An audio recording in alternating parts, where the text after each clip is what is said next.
Então seja bem-vindo ao Think Tank. O Think Tank, como sabe, é um programa aqui do canal onde nós fazemos a análise da semana que passou, do ponto de vista político e do ponto de vista económico. Bom, antes de irmos ao programa de hoje, antes de contar qual é o menu, deixe-me recordar que o canal e o programa são possíveis graças às parcerias que nós temos, a saber, da Provis, que está claramente destacado em primeiro lugar, da Blucrau, e o programa ainda tem ajuda à produção do grupo Sendis Alidata. Agora sim, hoje estão connosco os nossos três comentadores habituais, Luís Mira Amaral, António Nogueira Leite e José Filipe Pinto, e vamos então ao menu. Privatização da TAP, as tarifas impostas por Donald Trump à União Europeia e a Big and Beautiful Bill, e ainda passando pelo fenómeno da agitação anti-imigração em Espanha. Ora, vamos começar pela TAP. Luís, o que é que achou da proposta que o Governo colocou cá fora? É um modelo que eu não gosto, mas acho que é o possível, porque quer o PS, quer o Chega, não aceitavam que fosse vendida uma maioria da TAP. Curiosamente, aqui nesta matéria, o Chega está próximo do PS e é bastante estatista na questão da... Eu tenho dificuldade em classificar um partido de direita sabendo que não mas mete 3.200 milhões de eu TAP acho que e é um não quer engano. privatização. O Chega na economia não é um partido liberal, e, portanto é um partido que defende muito, tem uma visão muito estatista destas coisas. E há duas ou três coisas na TAP que me chocam profundamente. Primeiro, as pessoas não percebem que a TAP está, em termos económicos, entalado entre dois modelos. O modelo das empresas de aviação de low cost, exatamente, custos baixos, modelo no qual a TAP nunca conseguirá competir, que tem sempre custos de operação superiores ao low cost. E depois tem, do outro lado, as empresas velhas, empresas de bandeira com uma dimensão e escala que a TAP nunca tem. Portanto, uma empresa que está entre os dois modelos leva para pancada os dois modelos e configura um caso típico de difícil viabilidade económica a prazo. Pois é preciso ter consciência que, embora fiquem em bandeira em arte com alguns resultados positivos da TAP, se vier uma crise económica mundial séria, a TAP vai novamente para o fundo. E eu aí queria que me explicassem como é que o Governo vai resolver o problema. Porquê? Porque a União Europeia já disse, e a meu ver bem, que não aceita mais injeções de dinheiro público na TAP. Ora, mantendo a TAP com 51% públicos, não estou a ver que o privado que se entrar agora que vá assumir a totalidade de financiamentos que a TAP terá que ter. E, portanto, isto é um modelo complicado para a TAP. Por isso é que eu não percebo aqueles que dizem que esta privatização parcial, mínima, protege os trabalhadores da TAP. Eu acho que os trabalhadores da TAP estão desprotegidos. Quanto mais o Estado lá estiver, menos protegidos estão. Em termos económicos, viabilidade a prazo, e em termos financeiros, por razões que expliquei. Depois, há outra coisa que é dita, que é o erro económico crasso, é que a TAP é um grande exportador. É um grande exportador, mas é preciso perceber que não é as exportações que contribuem para o PIB, é o valor acrescentado nacional destas exportações. E o valor acrescentado nacional das exportações da TAP é baixo. Porquê? Porque os aviões são importados, o combustível é importado. O que é que a gente mete de valor acrescentado na TAP? O pessoal, os serviços de manutenção e pouco mais. E, portanto, aliás, a Galp também tem esse problema. É um grande exportador de combustível, mas depois o valor acrescentado nessa época. E eu acho que há um dia alguém terá que explicar ao público português que esta lógica de ver as prestações empresariais do PIB é uma maneira incompleta de ver a situação. A gente tem que ver o contributo para o PIB, e isso é o valor acrescentado nacional, que a TAP não tem. Depois, outra coisa que me chocou, devo dizer, o novo líder do PS, que eu acho que é um homem moderado, já uma vez até escrevi no Expresso dizer que ele, como Ministro da Administração Interna, estava a ser o melhor ministro do governo Costa, portanto era um tipo que eu simpatizava com ele, veio agora dizer que é preciso que recuperemos os 3,2 mil milhões de euros que se injetaram na TAP. Ora, o culpado disto foi o PS, não é o governo da AD.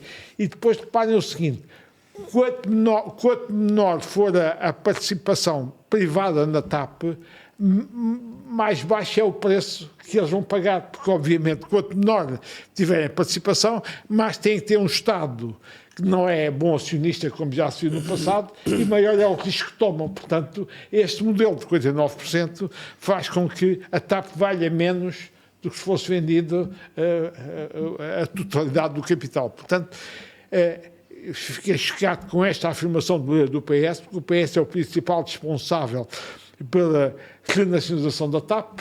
Como se viu no caso da Lufthansa, havia outra maneira de um governo poder apoiar uma companhia aérea sem a nacionalizar, coisa que os alemães fizeram com grande sagesse e nós não fizemos, e, portanto, o Estado não se portou bem na TAP, desde o Passos Coelho ao António Costa, que mudou a situação de privatização, e, portanto, obviamente, quanto mais for a parcela do Estado na TAP, menos a empresa vale para os privados. E, portanto, Luís, isto é uma incoerência. O Luís dizia que há uma divergência, porque, politicamente falando, porque o PS e o Chega não querem a maioria... É o que eu li no jornal. Sim, é verdade. Mas o ponto para mim Acho que não o é Pinto esse. Luz até queria privatizar 100%. Mas não faria sentido o Governo avançar com a proposta e depois ver o que é que acontecia no Parlamento, se fosse preciso, porque assim podiam dizer ao país, olha, estão a ver, nós queremos fazer aqui a reforma, que é livrar o contribuinte, mais um problema, mas temos uma posição chamada PS e Chega. Eu acho que era a maneira de clarificar a posição perante estes partidos. É claro que o contrapartida de tudo na vida tem vantagens e inconvenientes, é que depois voltavam a esta e perdiam tempo. Portanto, esta é mais rápida, porque esta, à partida... E acha que um futuro comprador vai lá meter dinheiro sem garantia depois de uma segunda fase, que vai existir uma segunda fase? Eu acho difícil, pode acontecer, é como eu expliquei da feira, então, entra, mas paga menos do que aquilo realmente devia pagar se não houvesse estas inibições. E, portanto, isto não acredito, e continuo muito preocupado com uma maioria de capital público na TAP. Dizem-me, vi nos jornais, não sei se é verdade, que havendo maioria de capital público da TAP, a TAP continua a ser classificada como empresa pública, fica sujeita à lógica dos contratos públicos, ouvidos prévios do Tribunal de Contas. Eu não vejo como é que qualquer gestor de uma empresa aérea que esteja em concorrência com outras, claro, pode gerir a empresa nessa situação, ainda por cima um estrangeiro que não tem consciência do que a casa gasta do Estado português, como é que um estrangeiro vai gerir a TAP com a lei dos contratos públicos e os vistos prévios do Tribunal de Contas. Isto faz-me imensa confusão.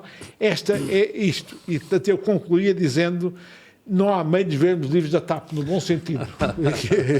Eu só ficava aliviado quando disse a TAP, integrado num grande grupo, que eliminasse este constrangimento entre as low costs e a grande dimensão e que deixasse a TAP voar dentro deste grande grupo. E o Governo tem na mão, se houver 3 ou 4 grandes grupos que queiram comprar a TAP, tinha na mão a possibilidade de uma escolha estratégica daquilo que é mais adequado para Portugal, para minimizar os riscos de fecharem o tal hub de Lisboa. Sim. Portanto, eu jogaria francamente o ataque, na minha opinião, uma privatização total da TAP, podendo os governos escolher estrategicamente, não apenas para o fator preço, mas sim para aquele que minimizava menos o risco de se fechar o hub de Lisboa. Sim. Obviamente isto chegaria à conclusão de que eu tiro e assumo claramente que eu não gostaria de ter o grupo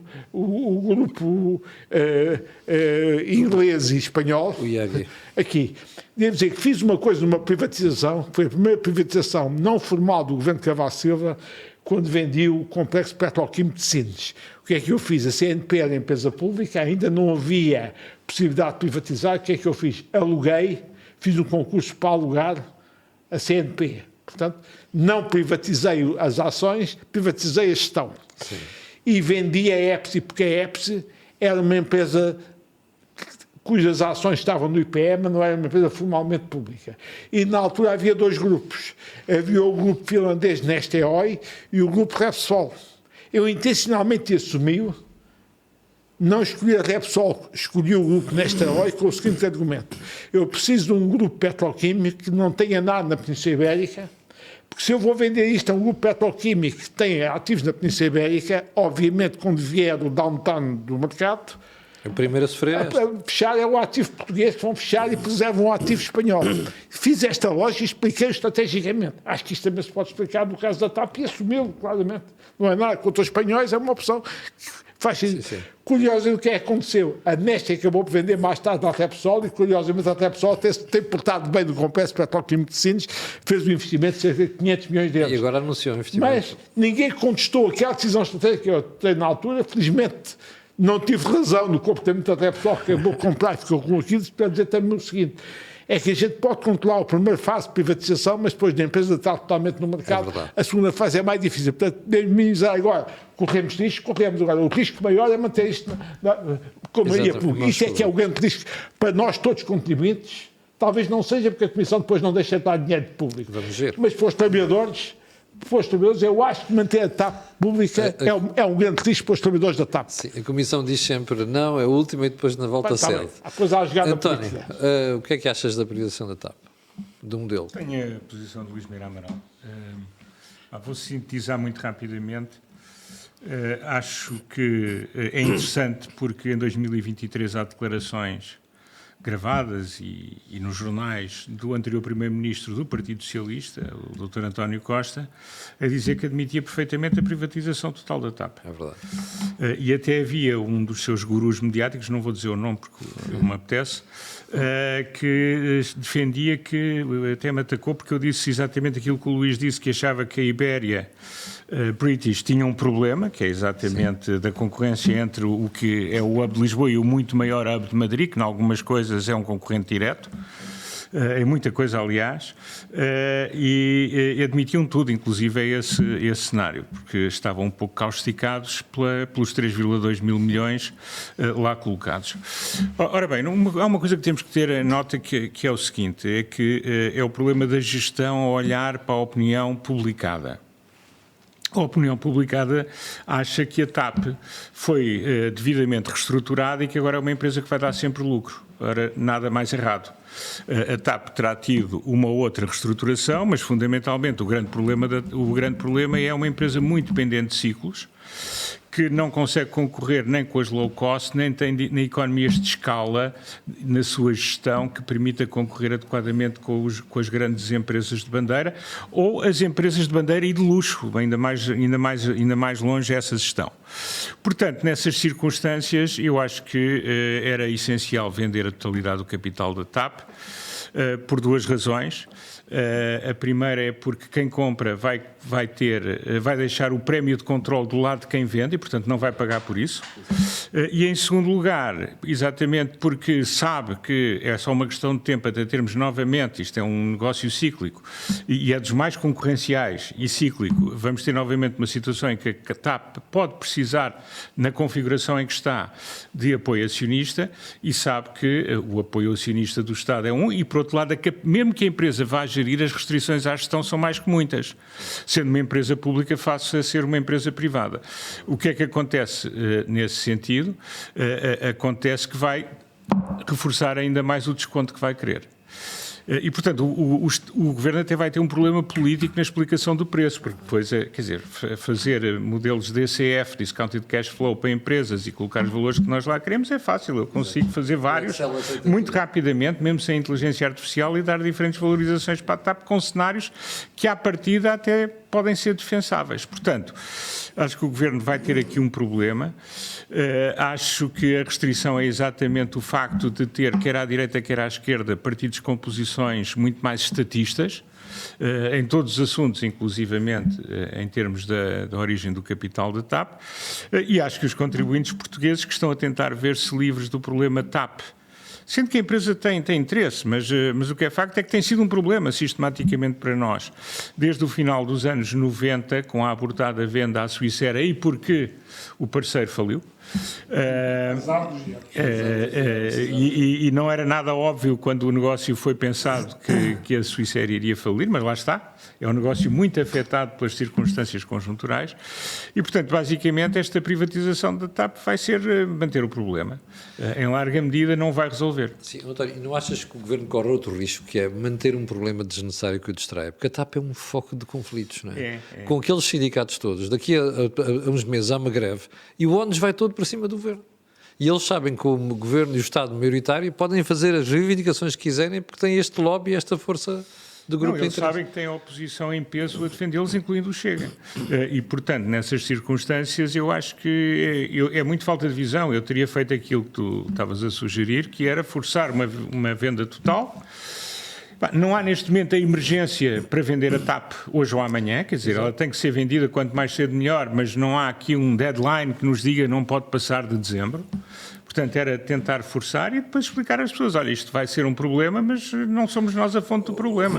António, e a necessidade até de vender a maioria tinha outra vantagem, que é, neste momento, a concorrência direta da TAP, como é o caso da Ibéria, tem estado nos últimos anos a fazer investimentos fortíssimos na expansão da rota, inclusive para zonas onde a própria TAP tem vantagem, como é o Brasil.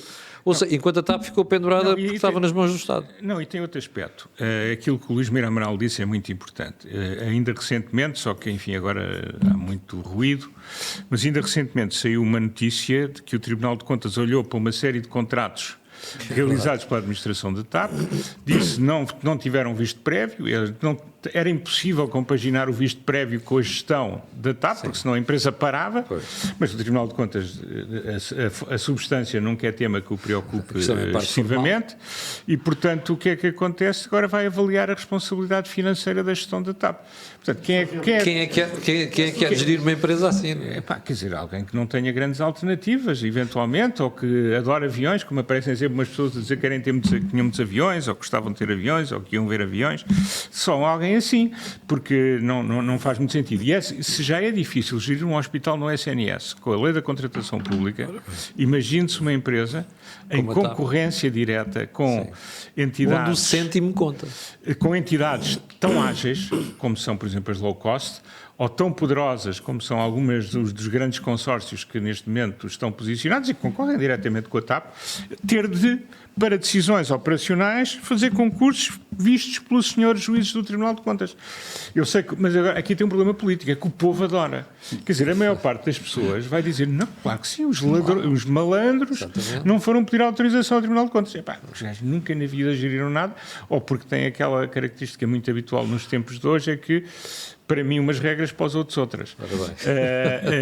Mas, enfim, por todas estas razões, acho uma má escolha.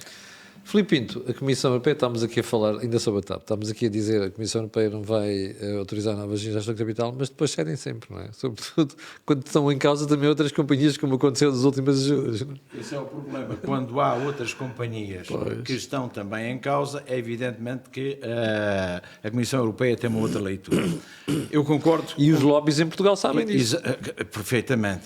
Eu concordo com tudo o que foi dito. E vou acrescentar um dado que provavelmente os nossos espectadores não sabem. Há 20 anos, mais coisa menos coisa, eu escrevi um livro, O Ultramar Secreto e Confidencial, a partir de telegramas secretos e confidenciais do Governo com os governadores e os governadores gerais das províncias. O que é que acontece? Então fui rebuscar nesse livro a história da TAP. E então encontrei o telegrama 158, do dia 6 de agosto de 1952. E o que é que dizia? Quem era esse telegrama? Era um telegrama enviado pelo Ministro do Ultramar para o Governador-Geral de Angola, a dizer-lhe o quê? Que iam começar o projeto da TAP. E que o projeto implicaria, atenção, desde o início, era um projeto misto, mas com o Estado na posição minoritária. Eu vou repetir, projeto misto com o Estado na posição minoritária. Foi assim que o Estado Novo concebeu a TAP. Então, o projeto implicaria o quê? Investimentos de 100 milhões de contos, naquela altura tínhamos o escudo, o conto era 1 milhar de escudos, sim.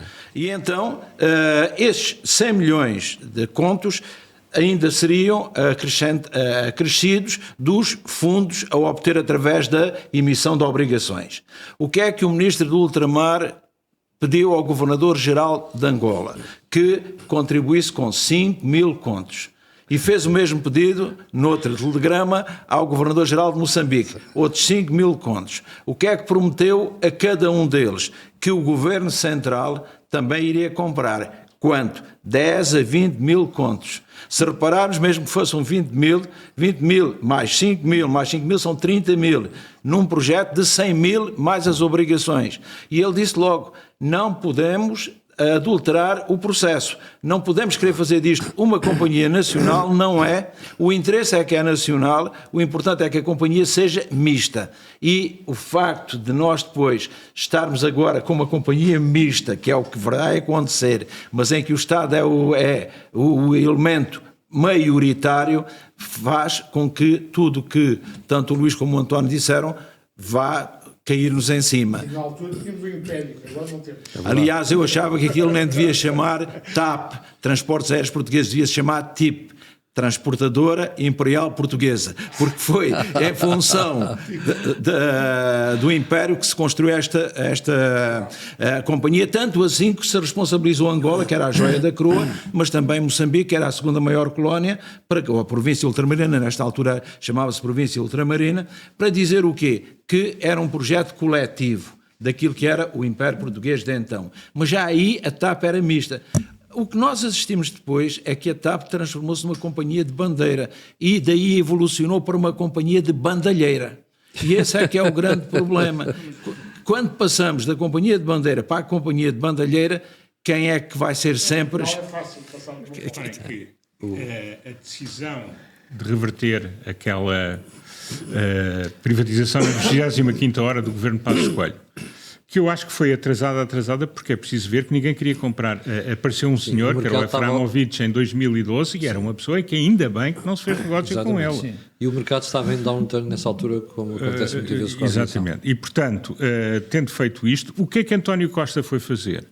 Foi reverter parte da situação, pô-la exatamente no ponto que é aquilo a que o Governo agora vai chegar. Exato. Sim. Portanto, nós agora vamos andar em linha com o retrocesso que tão maus resultados deu da governação de António Costa e que desabou nos 3,2 mil milhões. Por isso mesmo António, o que é que fez? Recuperou... E por isso é que o António Costa depois falou na venda total, claro, como hipótese, porque estava escaldado pelo erro. Apoderou-se do quê? De 50% do capital. A partir daí passa a ser o sócio maioritário. E quando é o sócio maioritário, vai outra vez a uma situação semelhante à que temos agora.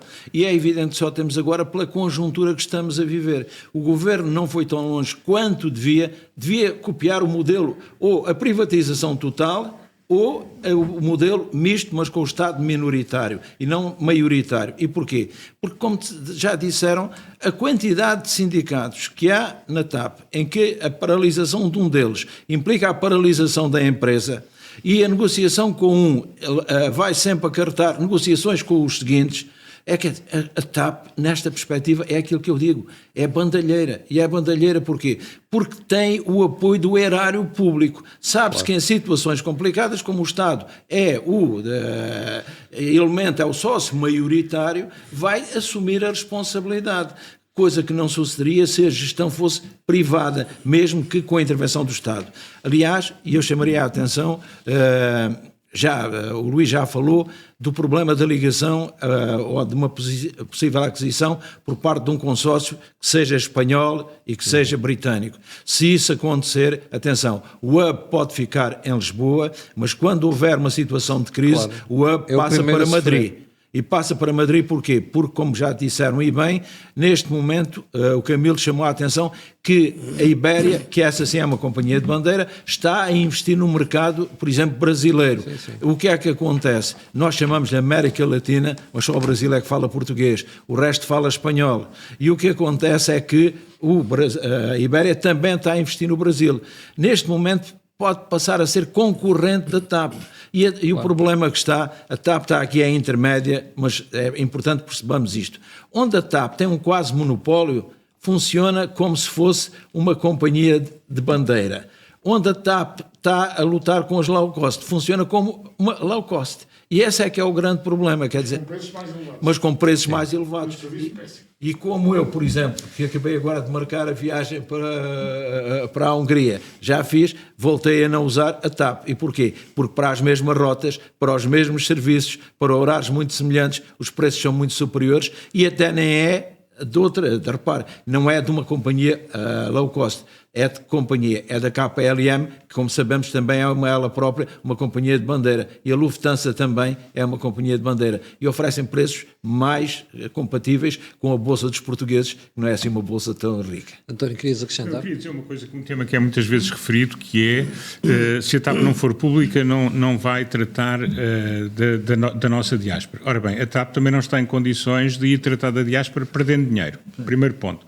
Segundo ponto, relativamente às questões mais soberania que tem a ver com os Açores e com a Madeira é perfeitamente possível, como existe em muitos outros setores, impor obrigações de serviço público a empresas privadas e, portanto, a questão pura e simplesmente não existe.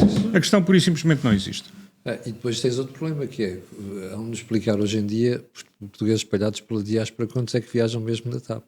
Não, além Até disso, porque há companhias que fazem aqueles além disso, destinos. mas a TAP não pode ter linhas para a diáspora. Primeiro, não é preciso, porque se a linha tiver interesse, terá alguém a fazê-la.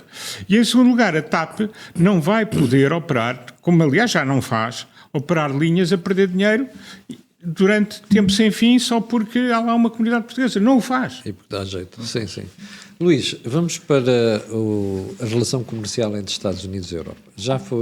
Já houve ameaças contra ameaças, havia aqui conversas para encontrar uma plataforma comum até dia 1 de agosto, mas de repente, no fim de semana, o Presidente Trump adianta-se e anuncia 30% de tarifas à Europa.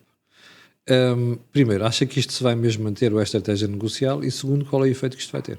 Bem, eu aí cito o professor Ricardo Reis, que escreveu sobre isto um artigo muito interessante no Expresso neste fim de semana, e com a sigla, no fundo, o TAC, o que é o TAC em inglês, significa Trump Always Chickens Out.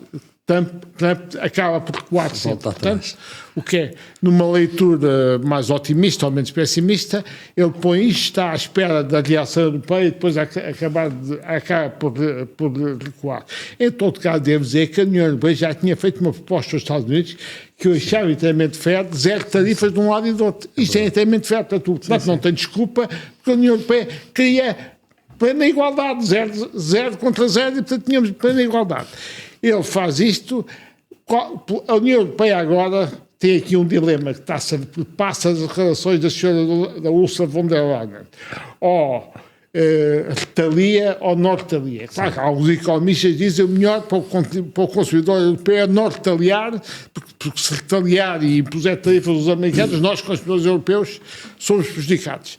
Pois é preciso perceber também a dimensão política. A dimensão política propende a que haja uma retaliação. Sim. E aí, nesse sentido, acho que se houver retaliação, deve ser aqueles casos em que isto dói mais aos americanos ou ao Trump. E, portanto, tudo aquilo em que os Estados Unidos têm superávit com a Europa, não é nos bens industriais, mas é nos serviços de alta tecnologia e nos serviços de mídia, aí eles têm excedentes sobre nós. Uma retaliação europeia sobre os Estados Unidos afeta, de facto, as exportações americanas para a Europa nos serviços de alta tecnologia e nas Googles e nas Microsofts deste mundo que têm excedente em relação à Europa. E outra tese ainda é que devemos fazer em algumas empresas que sejam a base eleitoral do Trump, afetar também o Trump. Não é só afetar as pessoas americanas, é afetar a base eleitoral do Trump. Isto é uma visão mais cínica, mais dirigida às pessoas. Portanto, é isso que se passa. Houve ou está a haver uma reunião dos ministros do comércio da União Europeia, porque a União Europeia não é um Estado federal, a Comissão não vai decidir sozinha, tem que ouvir todos, vai para decidir o que é que se faz. Não é claro o que é que vai acontecer. Eu estou convencido, mas é a minha opinião pessoal, vai haver uma retaliação europeia nas Googles, nas Microsofts americanas, que é um setor sensível para eles, vão tentar, em alguns casos, que se seja sensível à base eleitoral do Trump.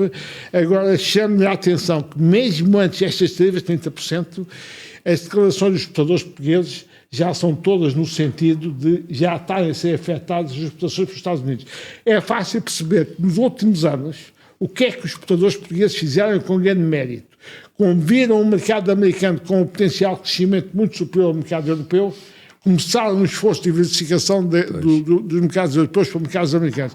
Isso foi óbvio na metalurgia, cujas exportações estão a ser afetadas, nas componentes para automóveis, no calçado, nos vinhos e até no mobiliário. O mobiliário queixa-se que está a ter um decréscimo de 15%, a metalurgia 16%, as componentes automóveis para os Estados Unidos 10%, o calçado 8,7% e os vinhos 7%. Portanto, mesmo antes de entrar a tarifa de 30%, a incerteza criada pela política Trump já estava a afetar as exportações portuguesas para os Estados Unidos. Curiosamente, Em termos europeus, o research que eu tenho visto, um dos setores que vai ser mais afetado é o farmacêutico. Porquê? Porque o setor farmacêutico europeu exporta 40% para os Estados Unidos. Os Estados Unidos têm um déficit nos medicamentos com a Europa. As exportações portuguesas são 6%, o mercado americano responde por 6% das exportações portuguesas e responde por 2,1% das importações portuguesas. Portanto, os 6% até não parece muito. O que é importante salientar é que os exportadores portugueses tinham aí bem começado um esforço de diversificação dos mercados europeus. Toda a gente dizia que estão demasiado concentrados nos mercados europeus e eles fizeram o óbvio que faz sentido. Luís, mas agora têm a obrigação de ir para outros mercados também. Tem a obrigação de ir para outros mercados. Asiáticos se calhar é mais fácil falar do que fazer. Eu devo dizer que nós temos aqui um problema nas exportações que é este. Quando nós exportamos para mercados desenvolvidos, pode ser mais difícil entrar, mas o risco é menor. Quando exportamos para mercados menos desenvolvidos ou emergentes, o risco é maior. Logo é necessário um maior apoio estatal das garantias e seguros públicos. E, portanto, este esforço de diversificação para outros mercados tem que implicar do Governo e, particularmente, o Ministro da Economia, com as suas agências AICEP e Banco de Fomento, uma agilização e um reforço dos mecanismos de apoio público. Estava a dizer também uma coisa no Trump que é curiosa. O Ricardo Reis também dizia uma coisa muito curiosa no Expresso, que eu nunca tinha pensado. Qual é a diferença entre uma economia emergente e uma economia desenvolvida? Se calhar já há economias emergentes com maior crescimento e economias desenvolvidas, o que é uma economia emergente? É aquela que a gente vê as notícias sobre o setor privado, mas são sempre comandadas pelo setor público. E então dizia que os Estados Unidos neste momento é uma economia emergente, porque as notícias que a gente ouve sobre a economia americana são sempre comandadas pelo Presidente Trump. E há outra característica que, a meu ver, do ponto de vista monetário, os Estados Unidos estão numa economia emergente. Repare que há o diferencial de taxas de juros dos Estados Unidos e da Europa, o Sr. Powell está a ser muito prudente por causa do efeito de inflação sobre as tarifas, descia a taxa de juros, e, portanto, esta, do ponto de vista monetário, os Estados Unidos terem taxas de juros superiores aos europeus, devia ter capitais para os Estados Unidos e o dólar fortalecer-se em relação ao euro. Mas os Estados Unidos, apesar de terem taxas de juros superiores às europeias, a sua moeda está-se a desvalorizar em relação ao euro e outros cabais de moedas. Isto é mais uma característica do mercado emergente. Tem taxas de juros mais elevadas que os mercados desenvolvidos, mas a sua moeda vai se desvalorizando. Porquê?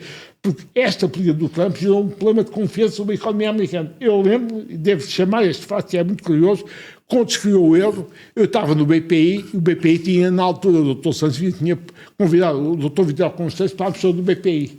O que é que nós montámos? Um esquema de andar pelo país a vender o euro, a nova moeda que íamos ter. E o que é que o Dr. Vital Constâncio dizia? Dizia que o euro ia ser mais forte que o dólar. O que é que ele fazia? Um raciocínio pequeno. Agregava todas as economias da zona euro, dizia que o PIB era superior, na altura, ao PIB americano. Logo, o euro ia ser mais forte que o dólar. Isto é um raciocínio mecânico. O raciocínio, depois, psicológico, foi diferente. Como o dólar, como os Estados Unidos eram mais sexy do ponto de vista político, económico, social que a Europa, a malta continuou a investir nos Estados Unidos e comprar dólares, não euros, o dólar valorizou-se em relação ao euro na altura que isso foi feito.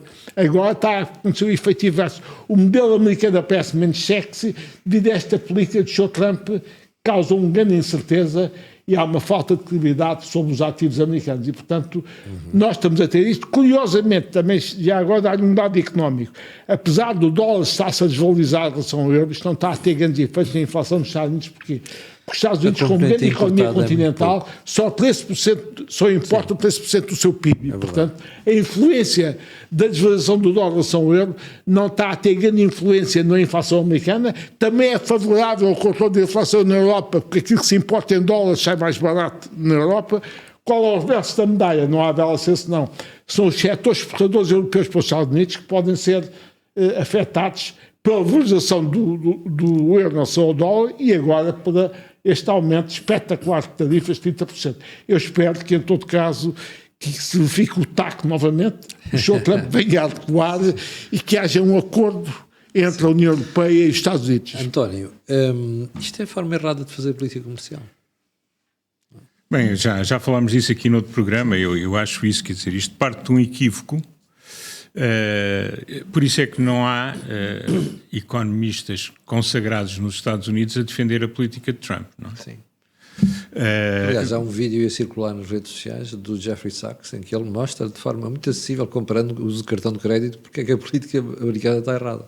Não, mas isso, enfim, enfim, ele tem algumas pessoas do Wall Street que não são economistas e que apoiam, mas no geral, porquê? Porque é errado ver o déficit comercial como algo que não pode existir. Eu posso ter déficit com os países, tenho superávit com outros, eu não posso ter aquilo que o Dr. Constâncio disse que era indiferente para Portugal e que foi uma das principais razões da nossa crise de 2011, é ter continuadamente um déficit crescente com o exterior. Isso é que eu não posso ter. Os Estados Unidos até podem, porque eles emitem na sua própria moeda e, portanto, vão financiando. Isso é uma das coisas que Trump quer diminuir, mas não resolve isto com tarifas. Não se resolve com tarifas. E dependendo dos produtos onde isto vai assentar, pode prejudicar bastante até as chances dos republicanos serem reeleitos mais à frente. E o que não é muito bom, bem, enfim, eu não sou americano, eles escolhem o que quiserem. Agora, a pessoa, nas últimas sondagens, a pessoa mais cotada é novamente a senhora Kamala, que tem opinião, cuja opinião é um conjunto vazio, não é? Ela é boa naquelas coisas do wokeismo. Do ponto de vista económico. É boa naquelas coisas do wokeismo, portanto, voltar a trazer tudo aquilo que Trump quis acabar.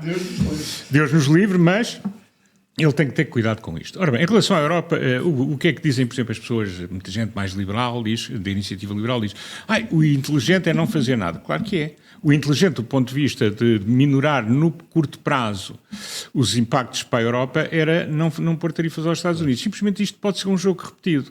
E, portanto, o que o Trump vai fazer, exatamente porque é taco, Trump always chickens out, é preciso mostrar que há um bastão.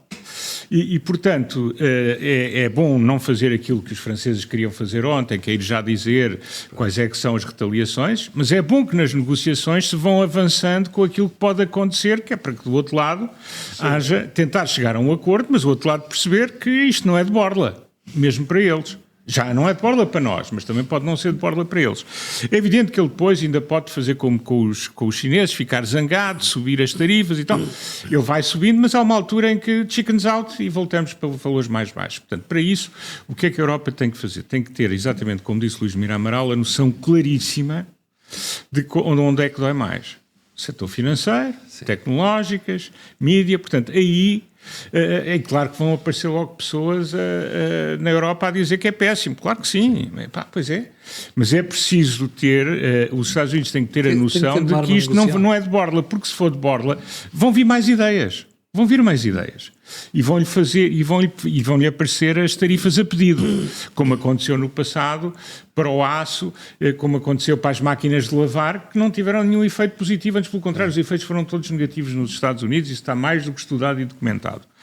Portanto, aqui eu acho que eu esperaria que acabássemos com uma solução. O ideal seria a proposta que a UE fez, mas que ele não vai aceitar, porque é contra a maneira de pensar de Trump. Também na Europa os efeitos sobre a inflação não serão assim tão grandes, agora são efeitos na produção de alguns setores específicos. E, por exemplo, o setor automóvel alemão, que já está bastante debilitado, é um dos que também vai sofrer.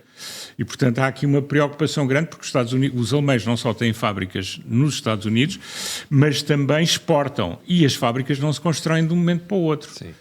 E como os Estados Unidos não pode dar garantias, como nenhum país pode, que seja uma democracia, de que aquela política vai seguir ad eterno, todos estes fatores ponderam o custo do capital dos investimentos eventuais alemães e franceses e de outros em novas fábricas nos Estados Unidos. Portanto, isto não é assim tão claro que eu faço assim e tenho lá uma fábrica. Um outro aspecto que eu acho aqui que devemos ter em consideração, da mesma maneira que os Estados Unidos são uma grande economia e, portanto, a exposição ao comércio internacional é pequena, a Europa como um todo também tem uma pequena exposição ao comércio, isso é da natureza das grandes e das pequenas economias, quer dizer, os países muito abertos são economias pequenas necessariamente. Por isso encontramos países muito bem abertos, como a Dinamarca, como a Holanda, como a Irlanda, e nós a caminho, porque somos pequenas economias e, portanto, para crescer precisamos do exterior. Só um aspecto. Eu tenho ouvido pessoas dizer, isto é facílimo, resolve-se com o Mercosur, com o acordo com o Mercosur. Ora bem, não só estamos a falar de produtos diferentes, estamos a falar de mercados com um risco diferente. porque apesar de tudo os Estados Unidos têm um risco completamente diferente do próprio Brasil. Estamos a falar de mercados com uma tradição protecionista muito superior aos Estados Unidos, como é o caso do Brasil. Portanto, o Brasil não é nada bom parceiro para as exportações portuguesas, como todas as pessoas que estão no terreno e exportam sabem. E por isso, já vi vários políticos a dizer isto agora tem que se fazer já o Mercosul. Mas nós não estamos, é como a pessoa a dizer, olha, destruíram-me o meu Mercedes Série E e eu tenho agora aqui um Fiat Punto com 26 anos com o qual vou caminhar. Não, quer dizer, estas comparações é preciso ter a noção do que é que estamos a comparar. E depois, um outro aspecto, que é o seguinte, a Europa tem uma outra dimensão que tem que prestar atenção, que é a dimensão porque entretanto nós já sabemos, em Portugal vão começar a surgir as pessoas ligadas aos interesses chineses, que vão começar a dizer, portanto, temos que fazer uma grande aliança com a China. Ora, em relação à China, eu acho que temos que começar a pensar aquilo que não fizemos, Ocidente, adequadamente na década de 90, quando os quisermos ter na OMS por razões políticas, que se percebiam na altura, na OMC. E que é o seguinte: nós temos que tratar da questão dos subsídios ilegais à produção chinesa. E isso é importante em muitos setores. E, portanto, a Europa, não estou a dizer que ponha tarifas à China, mas tem que ser dura nas negociações também com a China, porque nós não podemos, porque agora temos mais dificuldade no comércio com os Estados Unidos, desequilibrar ainda mais o comércio entre a Europa e a China. Portanto, nós não queremos pôr tarifas, mas eles têm que se portar no mercado como nós nos portamos e com as regras que nós exigimos, que são regras de não subsidiação abusiva das indústrias que depois estão em conconcorrência. Esse debate tem sido feito nos últimos 20 anos, mas nós não me parece que estejamos a conseguir convencer a China. Não é fácil por razões políticas, mas atenção, se a China tiver menos acesso ao mercado americano, se a China tiver menos acesso ao mercado europeu, a China tem um problema complicado, porque apesar de pessoas na extrema-direita e na extrema-esquerda falarem da grande dimensão da economia russa em PPPs, é com preços esmagados, não é? Porque a economia russa é uma economia algures entre a espanhola e a italiana. E, portanto, não é comércio alternativo. A Índia é um país que não é um aliado, aliás, é um concorrente da China e tem tentado manter-se bastante equidistante e colaborante com o mundo ocidental, do qual até tem parte da sua matriz, porque tem o direito, teve muitos anos de colonização britânica, contactos com os portugueses, antes disso com os turcos, com pessoas que estão no meio caminho entre o Oriente e o Ocidente, ou mesmo ocidentais. E, portanto, nesse sentido, e com o mercado interno relativamente deprimido e com muitos problemas no mercado interno, eu acho que a China, vai fazendo o seu jogo, mas a Europa não pode. A Europa muitas vezes tem tido dificuldades em forçar a China, porque há demasiadas pessoas na Europa que estão no payroll da China. Não estou a dizer que são corrompidos pela China, estou a dizer que trabalham para empresas chinesas. E da Rússia também. Isso também já se percebeu. São stakeholders dos chineses. São stakeholders dos chineses. E alguns desses têm bastante peso junto de governos ou junto da própria Comissão Europeia. E, portanto, agora é preciso que... Parece que o Sr. Merz é relativamente um homenzinho, é preciso que em França apareça um homenzinho. A questão francesa, como eu disse ao Tião, é uma questão que nos vai preocupar muito nos próximos tempos. Deixe-me complementar uma coisa em relação ao que o António disse. A McKinsey fez recentemente um estudo sobre 12 economias, sobre a política industrial destas 12 economias, entre as quais estava a China e os Estados Unidos. Chegaram à conclusão que 64% dos apoios públicos das 12 economias eram feitos pelos chineses. Isto mostra a intensidade do apoio estatal à indústria exploradora chinesa que distorce os mercados mundiais. A gente só se preocupa com o Trump, mas esquece da distorção que a política industrial chinesa está a fazer sobre os mercados mundiais. Por isso é que eu quis trazer a China, porque mediaticamente as pessoas só estão preocupadas com o Trump, mas temos aqui dois... A China é claramente um capitalismo orientado pelo Partido Comunista Chinês. Eu escrevi isto no Jornal Económico a semana passada. E quem não conseguir ver isso, eu percebi isso em Xangai, as universidades dependem totalmente do Partido Comunista Chinês. Todas as empresas dependem do Partido Comunista Chinês. E, portanto, eu até percebo porque é que os Estados Unidos têm problemas com várias das multinacionais, mas de origem chinesa. E porquê? Precisamente porque há uma ligação entre o Estado e a empresa que faz com que a empresa só existe porque o Estado quer que ela exista. E há outra coisa também, que não está diretamente ligada com a política tarifária, mas tem a ver com a competitividade da Europa. A Comissão Europeia está novamente a pensar em novos impostos sobre as empresas. Grandes empresas. Mas as grandes empresas, quer dizer, primeiro é um erro, não é? Que é estar a fazer o contrário dos chineses e dos americanos, que é penalizar quem conseguiu criar valor e crescer. E dimensão, que é fundamental para este mundo em que vivemos agora. E pior que isso, o que a Europa agora considera uma grande empresa já parece o Estado português. Grande empresa é todo o tipo que não é micro. Portanto, eu acho que esta Comissão Europeia, esta burocracia europeia, era bom que ganhasse juízo antes que haja implosão na Europa, porque era a última coisa, como português, que nós precisávamos, era ter um problema sério na União Europeia. Filipe Pinto, isto é estratégia para chegarmos ao D1 e depois baixar o valor de 30%, ou acha que isto vamos chegar mesmo a agosto com... Isto parecem medidas económicas, mas são essencialmente medidas políticas. É verdade. E temos de perceber que o que me incomoda não é os 30%, é o que diz a seguir, que é, se a Europa usar aquele que é o princípio básico na diplomacia, que é a reciprocidade, e, portanto, também impor uma tarifa, nós consideramos que estes 30% é a base e acrescentaremos a estes 30% aquele que for o valor que o país em causa ou o grupo, como por exemplo a União Europeia em causa, decidir que vai também acrescentar às exportações norte-americanas. O que fica claro é que, repare, os 50%, por exemplo, ao Brasil, vem acompanhado de uma recomendação. Recomendação no sentido de que, cuidado, aquilo que estão a fazer Bolsonaro é uma caça às bruxas. E o que aqui está, o que as pessoas talvez não tenham percebido, é que este MAGA de Donald Trump, verdadeiramente o que está a tentar é fazer aquilo que eu, enquanto estudioso do populismo, vejo, que é eu não lhe posso chamar, uma internacional do populismo cultural ou identitário, daí o apoio à Alternative Deutschland na Alemanha, daí o apoio a vários movimentos deste populismo cultural ou identitário por parte de quem? De pessoas muito importantes na administração Biden, na administração Trump.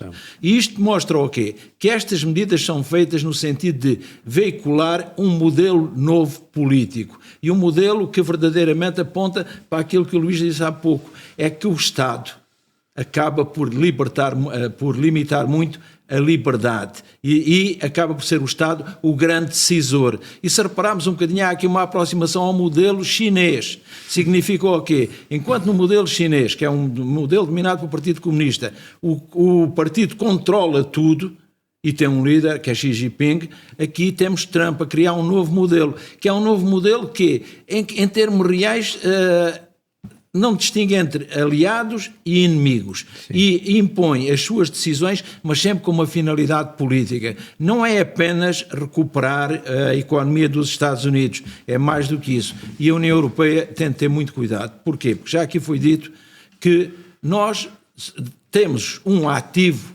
temos, portanto, um superávit em relação aos Estados Unidos. No quê? No que diz respeito à exportação de produtos. Mas temos um déficit no que diz respeito aos serviços. Ora, é nessa base dos serviços que a União Europeia pode retaliar, mas retaliar sem afrontar. E significa o quê? Que é a nível das tecnologias que a União Europeia está neste momento numa situação deficitária e poderá eventualmente fazer pressão para tentar um equilíbrio. E esse é um setor dominado por pessoas muito próximas de Donald Trump. E essas pessoas vão começar a sentir no seu bolso esta medida que é a União Europeia a tomar. E, portanto, o que é preciso? É preciso, essencialmente, e eu não tenho a certeza que tenhamos líderes com capacidade para isso, é preciso sangue frio, mas é também preciso raciocínio.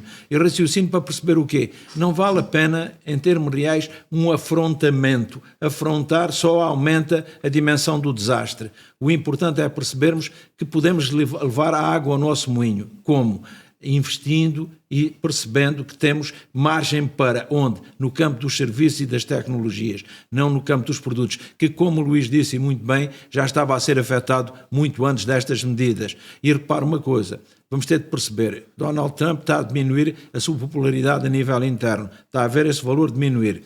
Se estas tarifas acabarem por surtir efeito, também se vão refletir sobre o consumidor norte-americano. E o consumidor norte-americano não está muito propenso a ver aumentar os preços dos produtos importados pelos Estados Unidos. E depois há outro dado muito importante, que é a relação entre o dólar e o euro. E até para alguém como eu, que não é um economista, percebe claramente que quando uma moeda é forte, o que é que vai acontecer? Dificultar as suas exportações e vai facilitar as importações. Portanto, é uma situação que temos de perceber, mais do que uma medida económica, é uma medida política, e depois temos de perceber esta questão de Trump. Trump focaliza tudo em si, nas suas decisões. E pior do que isso, nós estamos sempre habituados a comparar com modelos existentes e com as escolas do pensamento, neste caso, pensamento económico. E o problema para nós é quando os principais autores do pensamento económico não sufragam nenhuma das medidas de Donald Trump. Este é um dado muito preocupante e mostra o quê? Que nós verdadeiramente aqui não sabemos bem se temos um inimigo, se temos um aliado, ou se temos um aliado que só é nosso aliado quando o seu interesse aumenta. E repare, só para terminar, porque isto está ligado à questão ucraniana, repare a perspectiva de Donald Trump agora parece que mudou de posição relativamente a Putin e relativamente a Zelensky. Vai armar a Ucrânia. Mas não o vai armar diretamente. Vai vender à União, vai vender à NATO para a NATO a distribuir. Isto significa... E a Europa pagar. O que é que acontece? Em termos reais, e com isto termino, esta medida económica é para aumentar a dependência política. E é isso que temos de perceber. Aumenta a dependência política, aumenta a dependência económica. Mas, Sr. Filipe, esta atitude de Donald Trump agora, que é completamente diferente do que ele vinha dizendo, de 180 graus de diferença, isto é a sério ou é só para assustar o Sr. Putin e dizer, pá, vê lá, tens que sentar à mesa de negociações? Em termos reais, eu disse aqui há pouco tempo que a guerra não vai durar muito mais tempo. Porquê? Porque esta é uma guerra de atrito, mas desgastando, a Rússia desgastando o material bélico da Ucrânia, também desgasta o seu material. E então chega aqui a um ponto de equilíbrio. Um ponto de equilíbrio no interesse de todos. O que Donald Trump percebeu é que Putin não quer voltar para trás, não quer fazer nenhuma concessão e quer a posição maximalista porque entende que está numa situação vencedora. E o que ele vai tentar é chegar a uma situação de mais equilíbrio. Sejamos claros, a Ucrânia não vai recuperar nenhum daqueles 4 oblasts, nem a Crimeia. Mas o que vai acontecer é que o Putin vai aceitar que verdadeiramente não pode interferir na política interna da Ucrânia e que vai ter de permitir que a Ucrânia entre na União Europeia. E entra na NATO?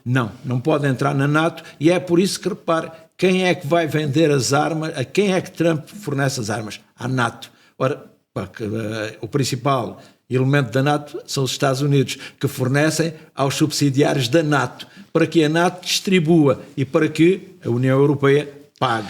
Filipe, imagino que a Ucrânia entrava na União Europeia. Sim.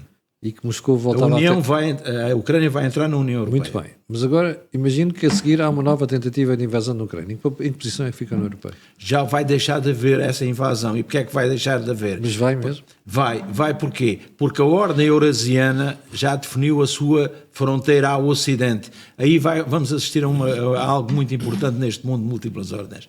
É a Rússia a zangar-se com a China. E porquê? Porque a Rússia vai definir a fronteira oriental, vai para as repúblicas da Ásia Central, onde a China também tem feito enormes investimentos. Pois. Dito de uma forma mais simples, a China está a ser chamada a palco, quando a China pretendia continuar ainda na penumbra. Pacatamente, parecer silencioso. A Ucrânia tem neste momento o melhor exército do Ocidente a seguir aos Estados Unidos. É verdade. Aliás, isto está a provar que, do ponto de vista tático, sabe combater. Não, e não é só isso. E tem uma coisa, e tem engenharia, e tem produção. Tem excelente engenharia e tem excelente produção. Aliás, na época soviética, o grande centro de engenharia era a Ucrânia. E isso eles não se foram embora dali. E por isso o que eu acho é que a Ucrânia não vai parar, chegando à paz, não vai parar de construir o que tem que construir para estar relativamente seguro face a Moscou. O que é que lhe faltará? Eventualmente, a arma nuclear, mas isso a China tem deixado muito claro a Moscovo que a arma nuclear não é para usar, porque os chineses também não querem. Não? Até porque a Ucrânia Ele já... é prescindido da arma nuclear no Tratado Internacional que aceitou E queremos as garantias de que eles não seriam atacados pela bem. Rússia, viu-se? E é por isso Portanto, não também volta a cometer esse erro. Nós, mais do que com medo de que sejamos invadidos pela Rússia, o que nós temos agora aqui é um problema de consciência, porque nós sabemos que prometemos à Ucrânia que não seria atacada Viver em paz. e iria viver em paz. Foi o Tratado de 1991. E o que nós temos de perceber claramente é que nesta melhoria da capacidade de combater da Ucrânia está os Estados Unidos. Os Estados Unidos têm apoiado sempre a Ucrânia através do aconselhamento técnico. Portanto, nós não temos de perceber que há ali já muita tecnologia e há ali muita capacitação. Mas este é um conflito para terminar no curto prazo. E porquê no curto prazo? Precisamente estes 50 dias não são por acaso. Repare, a unidade de tempo costuma ser um dia, as 24 horas, a unidade de tempo de Trump, ou as 2 semanas, agora foram 50 dias. Porque estes 50 dias, por uma razão simples, 50, 60 dias, seria o valor que é a caminho de 2 meses. Para explicar o quê? Temos 2 meses para conquistares no terreno aquilo que podes conquistar. E depois pararam aí as concessões. Porquê? Porque, caso contrário, nós iremos apoiar a Ucrânia de uma maneira a tentar recuperar território. Neste momento, Trump não está interessado em que a Ucrânia também recupere território, porque já garantiu, e isso é que eu explico, porque é que eu chamo o apaziguamento transacional. Apaziguamento, Putin, já estás contente com o que tens? Foi a técnica de Chamberlain durante a Segunda Guerra Mundial com Hitler. Mas correu mal. E correu mal. Pois, mas é que ele faz... Trump nisso é mais cauteloso do que Chamberlain, porque fez o apaziguamento transacional. Primeiro assinou o contrato dos minerais e das terras raras com a Ucrânia, o que significa que já há aqui um interesse económico da parte dos Estados Unidos. Filipe, eu não queria terminar a conversa de hoje sem fazer uma pergunta sobre Espanha. No fim de semana, vimos aqueles conflitos anti-imigração na zona de Múrcia. Em 43 mil habitantes, para aí 30 a 35% estão estrangeiros. Se nós pensarmos que em Portugal já acontece isso em algumas regiões, nós não podemos ter estes fenómenos em Portugal. Vamos ter esses problemas e é por isso que em França começa já a teoria da grande substituição. A explicar o quê? Que, tendo a população de origem magrebina uma taxa de natalidade muito mais elevada do que a população ocidental, a vinda destes imigrantes, e sendo em várias dessas culturas permitida a poligamia, o que significa que vamos ter uma população muito jovem que pode nascer em Portugal, como nasceu em Espanha, mas em termos reais temos de perceber depois se vai funcionar o ius soli ou o ius sanguine. Essa é a primeira questão. E depois temos de perceber que esta população tem de ser disciplinada, tem de ser organizada. E agora que nós estamos aqui a discutir a questão da nacionalidade e a questão da imigração, vamos nos deixar de pruridos, vamos ser muito pragmáticos, vamos perceber que os problemas nunca ficam à fronteira. Os problemas têm este problema, passa a redundância, é que não conhecem fronteiras. E Exatamente. Como não conhecem fronteiras, neste momento estão na zona de Múrcia, porque é uma zona aqui predominantemente agrícola. O Alentejo, nós percebemos que parte do Alentejo está a ir para a cultura intensiva. Olhamos e a maioria da mão de obra já não é portuguesa. É, portanto, ou do Bangladesh ou também começa a aparecer do Magreb. O que é que vai acontecer? Se os problemas neste momento estão em Espanha, um dia chegarão cá se nós não nos anteciparmos. Em política é como nas doenças. A medicina preventiva é sempre muito melhor do que a curativa. Aqui é a mesmíssima coisa. Se nós não anteciparmos o problema, vamos ver-nos confrontados com ele. António. Eu só ia dizer que, apesar enfim, em Espanha a imprensa é mais, há mais por onde escolher do que em Portugal. Em Portugal ela tem toda uma direção, mas em Espanha foi publicada este fim de semana e uma sondagem importante feita a todos os espanhóis. E por isso é que eu acho que isto é um problema a sério. Eu não estou a dizer que sou a favor dessa solução, mas é um problema a sério. 70% das pessoas são favoráveis. 57% dos eleitores do PSOE estão favoráveis à deportação de imigrantes ilegais. Ora bem. E 60 e qualquer coisa dos espanhóis. Portanto, é uma percentagem muito grande das pessoas que apoiam o próprio governo. E por isso, quer dizer, a manipulação tem limites e ao ter um problema destes significa que é mau para todos, é mau para os imigrantes, é mau para os naturais, é uma situação realmente que pode ser explosiva e que é contagiosa. E esse é um dos grandes medos que eu tenho, que é não se tratar adequadamente as coisas por fixação ideológica, chamemos-lhe assim, e deixar as coisas chegar a um ponto em que depois ninguém as controla. E isso vai ser muito mau para todos, isso para nós, para os imigrantes, para toda a gente. Vamos ter um crescimento, claro, do populismo cultural ou identitário, vai haver um aumento da xenofobia e do racismo, mas vai também aparecer de duplo sentido, o que significa que vai ser o imigrante contra o natural e o natural contra o imigrante. E, no segundo momento, o natural contra o natural. Luís, a esquerda não aprende este problema? A esquerda não percebe este problema? Não, a esquerda, eu acho que em Portugal, isso foi evidente, acharam que tinham os novos proletários com os imigrantes.